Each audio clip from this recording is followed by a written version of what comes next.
Auzubillahiminashaitanirajim. Bismillahirrahmanirrahim. Assalamu alaikum, dear students. In the previous lecture, we have discussed about the salient features of the first group of plants, that is algae.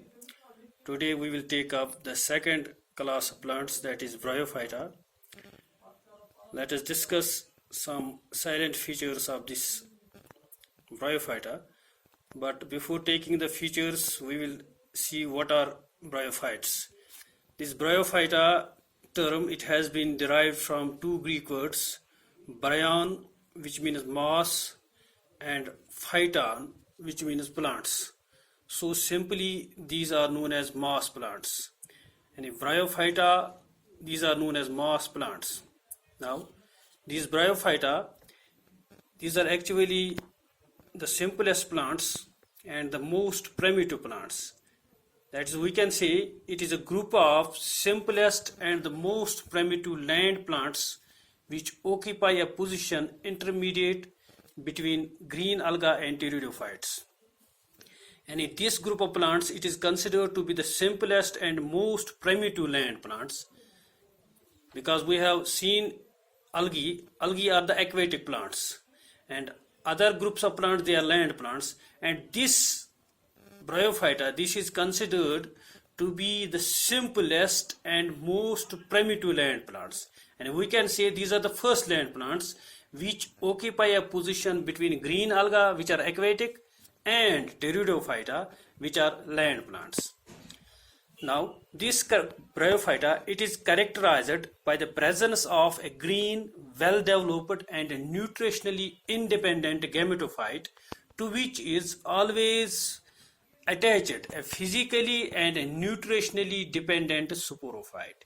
And we can say that these Bryophytes, they are characterized by the presence of, and the characteristic feature of this group is the presence of green, well-developed and nutritionally independent gametophyte. And in their gametophyte, that is haploid phase, it is green, it is well-developed, and it is independent phase.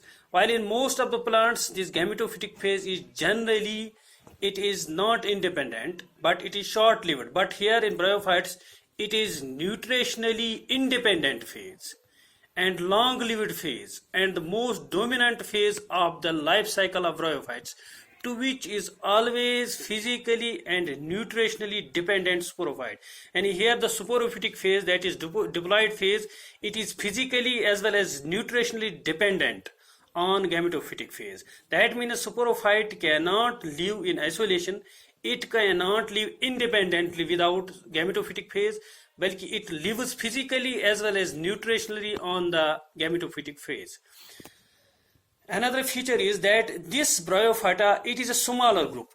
It is a smaller group represented by 960 genera and 25,000 species only. And this is a smaller group represented by 960 genera and 25,000 species only. And these Bryophyta, they generally grow at moist and shady places. And another feature of Bryophytes is that they grow at moist and shady places like damp soil, rock walls, tree trunks, and decaying logs in forests. And generally they grow during the rainy season, and they generally form green carpets, and they grow densely together. In the form of green carpets or mats. These Bryophytes, they generally grow during the rainy seasons at moist and shady places, and they grow densely together in the form of green carpets or mats. Now, the term Bryophyta, it was given by Robert Brunn in 1948. The term Bryophyta, it was coined by Robert Brunn in 1948. Now, the study of Bryophytes is known as bryology, and the study of Bryophytes is known as bryology. And this is a special branch of botany where we study about these Bryophytes. This branch of the botany is called bryology. Another feature of these Bryophytes is these Bryophytes, they are fundamentally, they are basically terrestrial. Terrestrial means they are land plants, and they grow on land.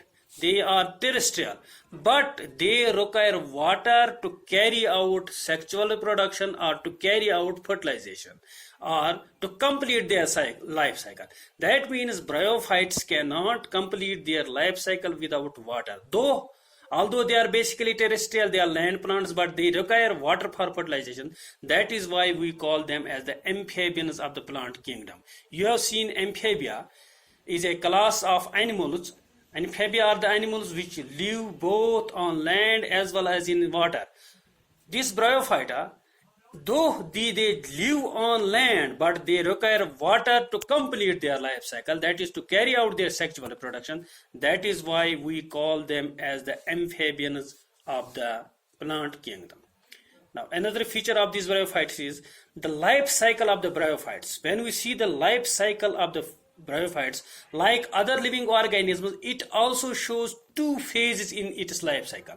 These bryophytes, they show two phases in their life cycle, that is gametophytic phase, which we call as the haploid phase, and the sporophytic phase, which we call as the diploid phase. And these two phases, that is gametophytic phase and sporophytic phase, they are morphologically distinct. They are morphologically different. That is, they are heteromorphic. They show different morphologies. They show different external structures. They show different external. These two phases, that is gametophytic phase and sporophytic phase, they show distinct alternation of generation. That is, gametophytic phase is followed by the sporophytic phase, and the sporophytic phase is followed by the gametophytic phase. Thus, we can say the life cycle of bryophytes shows two phases in its life cycle, that is gametophytic phase and the sporophytic phase. Now we will take up the first phase, that is gametophytic phase. This gametophytic phase, this is the man plant body. This is the man phase of the plants, or the man plant body of bryophytes. It is gametophytic. It is gametophytic. This gametophytic phase, that is the plant body of the bryophytes, it is generally haploid, dominant, long-lived, and a nutritionally independent phase. And it is haploid, it is dominant phase, it is long-lived phase, and it is nutritionally independent phase. That is, it is green phase. It performs photosynthesis, that is, it produces its own food. It produces its own food. And this phase, that is gametophytic phase, this also produces gametes. The reproductive structures, what we call as gametes, they are produced by the gametophytic phase, not by the sporophytic phase. In other plants, in other higher plants, land plants, that is pteridophytes, gymnosperms and angiosperms, gametes are produced by the sporophytic phase. But here in bryophytes, gametes are produced by the gametophytic phase. That is why we call this as the gametophytic phase. We call this as the gametophytic phase. Now we will discuss the other features of this gametophytic phase and the sporophytic phase in the next lecture. This is all for today. Thank you. Assalamu alaikum.